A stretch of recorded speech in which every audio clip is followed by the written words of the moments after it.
चीनबाट आएको कुरा आयो। चीनले हामीलाई यो यस्तो भइराखेको छ भन्ने किसिमको जानकारी सुरुमा दियो कि दिएन भन्ने कुरा हो। अब यो चीनबाट सुरु भएर नेपाल हुँदै भारत जाने होला, त्यो भारत पछाडि मात्रै समुद्र त पुग्ने हो। त्यसले गर्दाखेरि फेरि नेपालले चाहिँ उता भारतलाई जानकारी दियो कि दिएन भन्ने कुरा पनि होला। त्यसले गर्दाखेरि यो इन्फर्मेसन एक्सचेन्ज भन्ने कुरा ठुलो कुरो हो। अब यो भिडियोमा हेरेर मिडियामा हेरेर एआईले पनि बनाइराखेको हुन्छ कतिपय कुरा।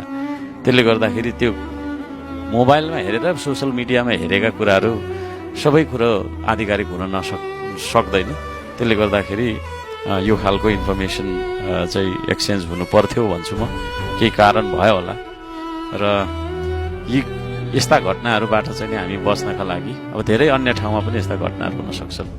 अब अहिले हामी उद्धारमा जाँदैछौँ, त्यहाँ उद्धारमा जाने भनेर चाहिँ नि साथीभाइहरू कति बाटो लागेका छन्, त्यो चिरा परिराखेको होला होइन। त्यो भूकम्प जस्तो तपाईँको कम्पन गर्दै पराकम्पन भूकम्प त्यो हल्लिएर त्यो भाइब्रेसनले चिरा परिराखेको जमिन फेरि भत्केर उद्धार गर्न जाने मान्छेहरूलाई पनि अलिकति होइन सजग भएर जानुपर्छ होला,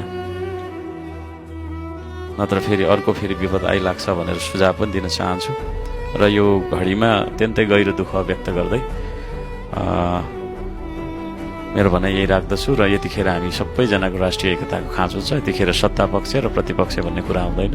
हामी एउटै टिम हो, we are one team one nation है। हाम्रो गोल पनि एउटै छ।